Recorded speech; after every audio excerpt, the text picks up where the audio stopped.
понятно. И революция, может быть, у нас будет какая-то? Я ни к чему не призываю сейчас. Дай бог, я как раз очень за, я бы рад и призвать, да, почему нет, к оружию, братья. О, и булыжник? Булыжник, к оружию, дадим отпор.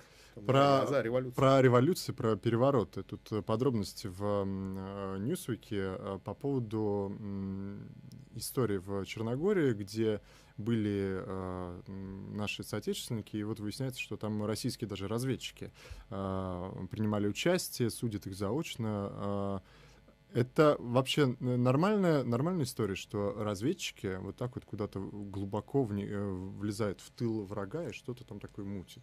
Вероятность того, что не только в Черногории, а где-нибудь еще есть наши агенты, которые какую-то ведут подрывную деятельность. Вы знаете, непонятно вот критерии слова «нормальность» в ваших словах, да, то есть в ваших устах. Нормально ли это? Ну, так всегда бывает. Так всегда бывает. Разведчики должны находиться, там, они должны там собирать информацию, там, строить козни. Собственно, для этого разведки и создаются. Там, да? Не всегда они заходят так далеко, что начинают поддерживать, значит, различные группы местные, чтобы те провели перевороты какие-то. Там, да? Но иногда бывает, иногда случается. Вот мы видим Крым, мы видим Донбасс. Там, да? Вот, пожалуйста, вам пример. Как спецслужбы организовывали перевороты там и тут. Да? Могло ли это быть в Черногории? Да, конечно, могло. Почему нет? Да? Строго говоря, то, что сейчас написал Ньюсвик, это то, что и без Ньюсвика было известно там и вчера, и позавчера. И вообще эта тема русских ушей, торчавших за готовящимися покушениями в Черногории, она была с самого начала присутствовала. Американские спецслужбы. А уж американцы сколько раз такие вещи делали. Было время, когда и частные лица могли заказывать, ну, по крайней мере, в Африке, такого типа перевороты. Там, да. Были попытки переворотов, которые вот организовывали, ну, скажем, наемники не по заказу, а для души. Там, да, то есть Боб Динар, там, Майкл Харр этим занимался. Все это пресекли, знаете, когда Марк Тэтчер, сын Маргарет Тэтчер, попытался провести вот один из таких переворотов в пользу свою и своих личных друзей. Тогда вот на этом поставили точку. В России западные спецслужбы готовят перевороты? Нет, я думаю, что в России западные спецслужбы не готовят перевороты. И потому вообще, что Россия крепка и сильна. И вообще, значит, нужно понимать, что если ты приходишь как спецслужба в какую-то страну и не видишь, что там варится какой-то переворот, что там есть какая-то каша, что там есть основания для этого переворота, что для этого выстроились силы, для этого выстроились настроения, то вот с нуля ничего не получится. Мутить переворот с нуля, какой-то базис должен это быть. Это гиблое дело. Там, да? Можно поддержать то, что уже есть. Там, да? И я думаю, что это очевидно полностью всем, там, да, в том числе и российским спецслужбам. Так что даже когда мы говорим о Черногории, там, да, мы можем очень неодобрительно, значит, относиться к путинскому режиму, как, например, это делаю я. Но я понимаю, что если бы предпосылок к этому там не было, то, скорее всего, они бы и организовывать это не стали. То есть что-то там было, они пытались что-то стимулировать. Разве в России сейчас, в 2018 году, нечего стимулировать? Нет, конечно, есть. Конечно, есть. Важно оценить ресурс вот того, что нужно стимулировать. Там, да? Людской?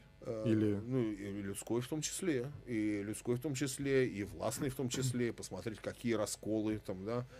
Условно говоря, готов ли, скажем, Дворкович, так вот это отодвинуть шахматную доску в сторону, там, да, взять пистолет, напроситься на аудиенцию к Сечину и пристрелить его во время аудиенции. Там, да? То есть нужно оценить, готов ли он на это. Там, да? А если он это сделает, то сколько людей он в ближайшее время может поставить под ружье, чтобы противостоять там, Уралвагонзаводу, мужичкам с Уралвагонзавода, который поведет в бой отставленный Холманский, там, да, то есть на защиту интересов в рамках антимайдана, там, антиоранжевого движения и так далее. Все это нужно оценить, прежде чем принимать решение, помогаем мы или не помогаем. Потому что может так получиться, что ты помог кому-то, там, Дворковичу с Навальным, условно говоря, А Халманский пришел, всех разогнал. Там, да, и тебе потом же по ушам и достанется. Там, да, за то, что Слушайте, помог. я так вас послушаешь, Дворкович влиятельнее, чем все мы думаем, потому что Дворкович и к Сечину теоретически может зайти. Хорошо, давайте организуем Улюкаеву побег. Готов ли Улюкаев, значит, подкараулить в подъезде там Сечина и пристрелить? То хватит, понесется, хватит, там, да? хватит. Нужно это как бы оценить все. Почему вы в ваших конструкциях говорите о неком таком восстании там наверху, а не снизу? Снизу кто есть? Там, да? Давайте прикинем, кто есть Народ. снизу. Народ — это аморфное слово такое. Народ, население. Там, да? Для того, чтобы мы оценивали, должна быть какая-то структура. Там, да? Ну, слушайте, пожалуйста. Вот Леша Навальный, он говорит, что я не хочу насилия. Там, да? А без насилия там, его как бы вот разгоняют казаки, которые хотят насилия. Там, да? Кто еще готов стать под ружьем? Мальцевский. Там, да? Клоун. Клоун явно вот ставить нельзя. И Марат Кавказ, который, вы сказали, запрещен, да? Какая жалость. И Марат Кавказ там в ауте, там, да, фактически находится. Там, да. Кто еще готов к физическому сопротивлению? Там, да? Ну, в принципе, не так уж много. Знаете, большевики, они были не глупые люди. И у них была как бы такая постановка вопроса, что революции не совершают, революции вызревают.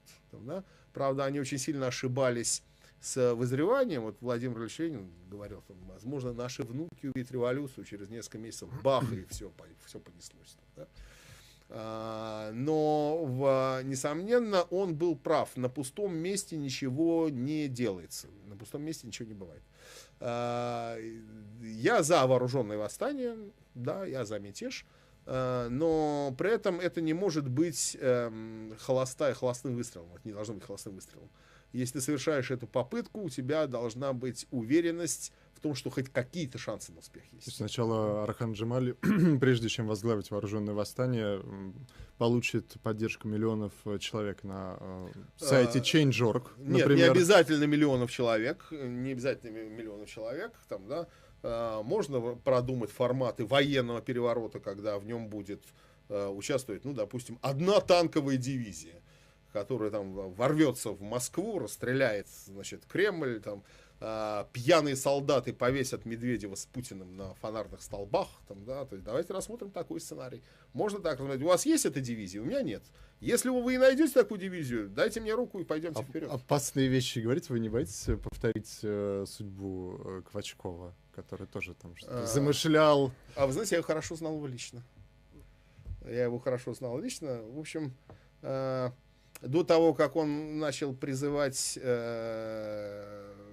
скручивать на улице там черномазых, черножопых, там, да, я к нему хорошо относился. Ну, у него выпады еще в адрес евреев были. Просто был свидетелем даже в суде. Ну, понимаете, антисемитизм — это все-таки такая культурная русская черта. Там, да? То есть от этого нельзя уйти, вместе с ним придется выкинуть Достоевского, Гоголя. К этому нужно относиться как к некой культурненькой завитушке русских. Там, да, вот, антисемитизм. В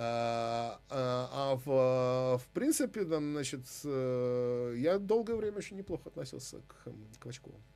Ну, то есть вы прям единомышленники с ним были? Нет, единомышленником я никогда с ним не был, но он мне нравился. Он блистательный офицер-спецназовец, там, да, с совершенно фантастическим военным прошлым, там, да, то есть супер успешный, с идеями. Более того, я вам скажу, в конце 90-х Квачков, который вышел в отставку, он бегал по разным кабинетам со своими прожектами, как нам преобразовать, значит, спецслужбы России, как нам преобразовать разведку, как это все должно быть правильно организовано. У меня большой опыт, я знаю как. И его тогда отфутболивали из всех кабинетов. И он обиделся. Дело не в том, что он обиделся. Обиделся или не обиделся, наплевать. Там, да? А дело в том, что все дальнейшее развитие событий, вот все дальнейшие реформы силовых структур, они шли примерно по тем сценариям, которыми вот почти 20 лет назад Квачков бегал по кабинетам. Да. Вот такая смешная история. То есть не так уж плохо. Головастый дед-то, головастый. Ну, статья-то у него серьезная. Ну, статья серьезная. Мятеж готовил. Но он готовил, по-вашему? Опять же, если вы говорите, что вы его хорошо знали. Вы знаете, я его хорошо знал, там, да, и я думаю, что мятежа он не готовил. Разговорчики, фантазии, кухонные мечтания о том, вот, там, как мы... Это вполне все могло иметь место. А дальше, значит, группа офицеров, которые там вспоминают лихие, значит, годы, проведенные там, в Таджикистане, в Афганистане, в таких лесочках средней полосы, играя в страйкбол, можно было представить как чем угодно. Сейчас вот какую-то анархистскую сеть там, да, судят примерно вот по тем же причинам. Интересно, поскольку в данном случае речь идет о таком вот, не о красно-коричневых, вы готовы принять, что их страйкбол это лишь зацепка для того, чтобы их посадить. А поскольку Квачков, вот он антисемит, вы сразу говорите, наверное, там что-то вот нечисто, там нечисто. Я-то думаю, что, конечно, Квачков не пытался убить Чубайса, там, да, я в этом абсолютно уверен, и не пытался провести переворот, хотя болтать на эту тему мог и сам, и в его окружении, да, могло. Архан Джемаль был со своим особым мнением сегодня в нашем эфире. Спасибо.